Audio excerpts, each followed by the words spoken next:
They all tend to blend. I know. At a dinner with the press, the ambassador from Afghanistan was asked about Donald Trump. He said he was warned to keep it short when talking to Mr. Trump because of his short attention span.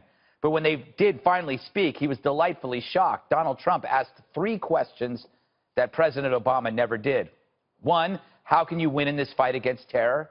2, what do you need to become financially independent? And 3, how can American business invest in your country? The ambassador's conclusion, Donald Trump wanted to win, whereas before, President Obama just didn't want to lose.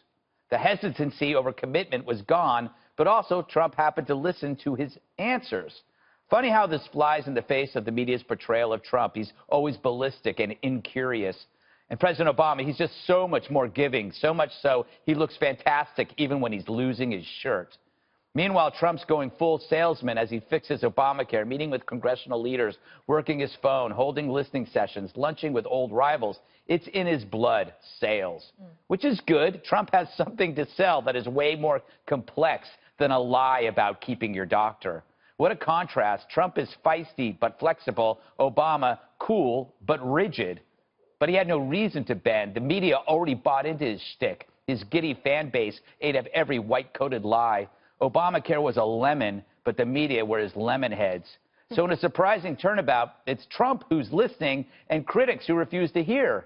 The press won't notice, but somehow the economy has. Guess which one you should care about?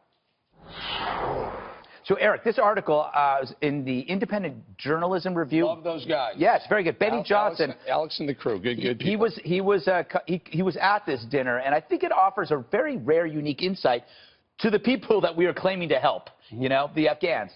I love the fact that you point out the 3 questions that President Trump asked were all business related. And this is the thing that, you know, throughout the whole primary, the whole election season, give the businessman a chance because maybe doing things a little differently in D.C. might work. He asked about what do you need to win, number 1. Number 2, what do you need to be financially independent? And how can businesses invest in your country? Those are 3 important questions that they, forget Obama, maybe they've never heard those questions before. It's doing foreign policy a little bit differently, and clearly it resonated. Yeah.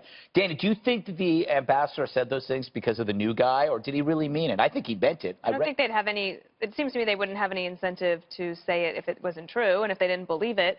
And I also think that, while the business aspect is interesting, I believe that President Trump is asking those questions because it's in America's national interest for Afghanistan to be successful. So for them to have a good and growing economy means that they are less likely to become a safe haven for terrorism again. And then the question becomes, then, what does success look like to you? And you can't have success militarily if you don't also have the soft power that comes from diplomacy and a strong and growing economy. I do think it will be interesting to see if President Trump will accept a recommendation from the Pentagon for more troops, because I do think that that request is probably coming, and I think there's good reason for them to consider it and probably do it. Kimberly, you look fantastic in white today. Oh, thank you so much. Yes. It's interesting. What am I, chopped liver? You look great in red, but, you know, okay, and everybody looks good. All right, Kimberly. Bob? I find it interesting that the most abrasive president is the one who relies on personal tact, you know, which comes from, I guess, from real estate deals. You know, he has to get in front of the person and then work it out, whereas Obama was like, I already know the answers, so I don't need to talk to you. Well, it's really true because he has sort of that professorial elitism that he does think that he knows better than everyone else. And that was one of the criticisms during his presidency, that he was lecturing to the American people, I know better, you do not, you're impulsive and petulant, and I'm going to show you the way. And part of this you saw was the way he handled Afghanistan and other areas, geopolitical areas that we came into conflict with. With Afghanistan, his plan was just to withdraw. When he saw that that was not going to be, you know, a good idea and there was problems there that were ongoing, what did we see him do? He essentially punted to the next presidency and said, I'm going to let them handle this. He made the most restrictive rules of engagement that cost American lives. 3 out of 4 of the lives lost in Afghanistan were under Barack Obama's presidency. That is a fact. So when you see, it is, Bob, sorry. That's what the war was. I mean, sorry, go ahead. Okay, well, the point is now President Trump is going to have to go in there and fix this. And one of the first things he did was what he turned the rules of engagement back to what they were before, which if you ask anybody who's involved in the theater there, militarily, special ops forces, that was the thing that hurt them the most. Yes, not having the resources, but being so restrictive that they weren't able to take the fight to the Taliban to begin with, which now led to this abysmal failure that we're seeing in Afghanistan. Mm-hmm. You know, Bob, here's an easy question. Has President Obama ever admitted once that he was wrong about anything? Trump seems to be more willing to change his mind. Obama, however... That's for sure. Yeah. We agree on that. Yeah, I think we do. You know, let me just... I'm going to try to do this in the nicest way possible, but usually when people don't know anything, they ask a lot of questions. Now, the Afghanistan... Oh, my God. Can I push back right there? Yes, you can push back, but you interrupt. I always get the last question. I got to listen to your book. Don't know anything. They never ask the question, otherwise they would know things. No, listen, do you think he knows anything about Afghanistan? Seriously. I don't know if he does, but I think it's amazing and perfect that he asked. Okay, I'm sorry, go ahead. That's fine. No. Look, it's important to know what you don't know. No, I understand that. But when it is important to ask these questions, I understand that. But the idea that somehow we're giving him credit for being some sort of diplomacy on his part, if you ask him about the health care bill when he stood up there, he wouldn't know a thing about it. Afghanistan has a very complicated history. It's driven out as the biggest powers in the world. And it's not going to get fixed. It's not going to get fixed by us. And we're going to, like the British left the Khyber Pass and the Soviets went back home, we're going to go home. So he, David points out... That's okay. Oh, I'm sorry. No. Let me know when you're done. Go ahead. Well, let me know when you're done. Are you done? Of course. Well, Bob, you still didn't answer my question. Yeah. What? When did you say he was Has wrong? Obama ever admitted he was wrong about anything, including ISIS? Yeah, I think it was pain in the side of his house in Chicago. No, he's most of the time he wasn't wrong. Okay. So can I address what Dana had pointed out, that will President Trump listen to the generals and send ground troops to Afghanistan if needed? I said more troops. It doesn't necessarily mean ground forces. More troops, but we found out today that they did send, the generals did recommend sending troops to Syria.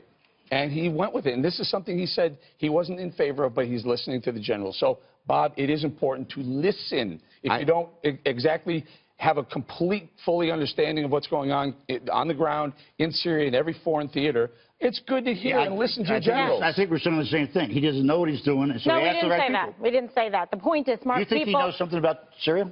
Well, I'm telling you that he wants to succeed. If you know anything about Donald Trump and you know him personally for many years, like I do and many people do that have had interactions with him in the business environment, he is going to equip himself with the facts to be able to succeed. He's not going to go into the presidency to then say, oh, sorry, I didn't do a very good job and fire himself. He's going to try to get it right. And if you see, he's relying heavily on the advice of generals and people in his cabinet because he wants that type of strength and intelligence and previous success from people who actually know what they're doing so he can incorporate that into his foreign policy plan. And following up by asking questions so that he can learn, so that he can make good decisions.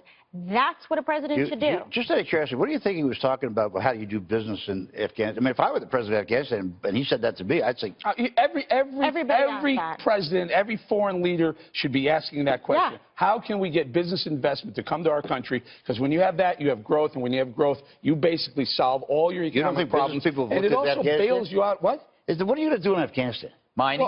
Mining, that's right. Yeah, but by the way, agriculture. You want them to have a good economy to stabilize the region. That is a very important piece of the puzzle that a lot of times people don't think about. When you see the kind of strife that's happening with people like ISIS and the rest of them, it's because they say, oh, they don't have jobs. Remember that? Yeah, That's what your team exactly. said. You liberals are the ones who said half the reason for terrorism and ISIS, the upstart and growth in ISIS was economic reasons. So here he is. He says what it's going to take to bring business investment to Afghanistan so that these people have an option, an alternative to joining an ISIS. They can go start a business. A Trump hotel in Afghanistan. There you go. Maybe a casino that'll stay open more than 6 months.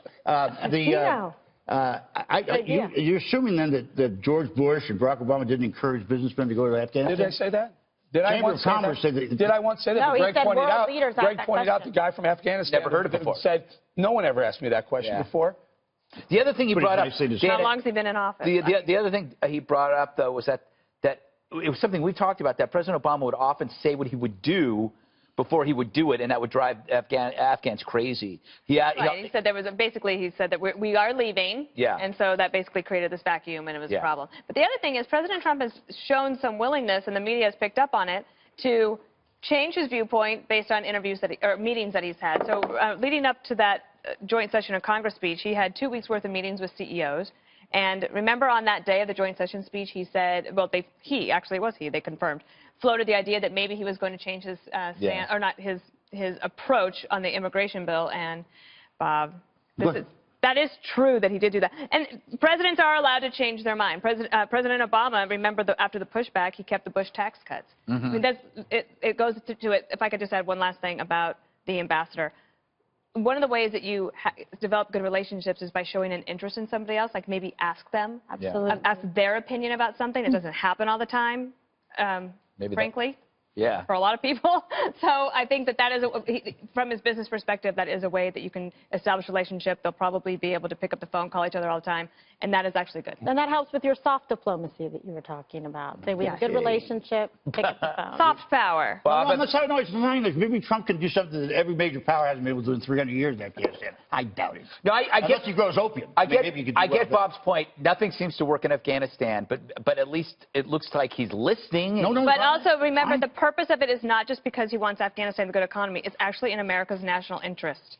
So that you can prevent a safe haven from growing there again. All right.